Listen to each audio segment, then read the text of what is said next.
अधिकार के लिए किसी समर्थ व्यक्ति को ही अधिकार के पद पर नियुक्त करें।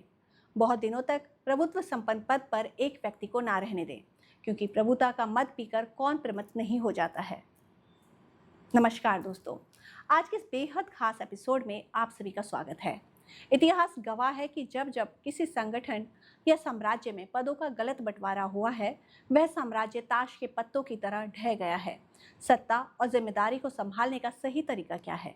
हमारे नीति शास्त्रों में इसके लिए एक बहुत ही कड़वी और अचूक बात कही गई है।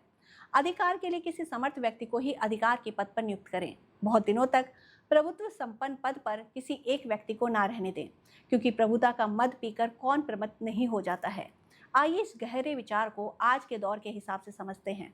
पहली बात, अधिकार के लिए किसी समर्थ व्यक्ति को ही अधिकार के पद पर नियुक्त करें। यानी जब आप किसी को जिम्मेदारी या पावर सौंपते हैं तो वह चापलूसी या सिफारिश के आधार पर नहीं, बल्कि सिर्फ और सिर्फ काबिलियत और सामर्थ्य के आधार पर होनी चाहिए।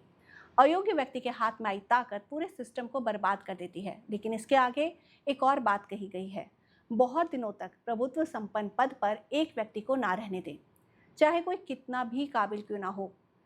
वह एक टॉप पोजीशन पर किसी को सालों साल तक मत छोड़िए। क्यों? क्योंकि नीति कहती है कि प्रभुता का मद पीकर कौन प्रमत्त नहीं हो जाता है। यानी ताकत और ऊंचे पद का नशा ऐसा होता है कि अच्छे से अच्छा और समझदार इंसान भी अंधा और अहंकारी बन जाता है। जब एक ही पद पर व्यक्ति लंबे समय तक उसी सत्ता की कुर्सी पर बैठता है तो उसमें यह भ्रम पैदा हो जाता है कि वही सिस्टम को चला रहा है।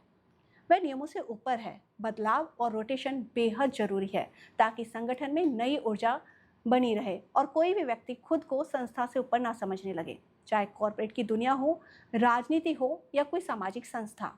यह नियम हर जगह संतुलन बनाए रखने का सबसे अच्छा जरिया है।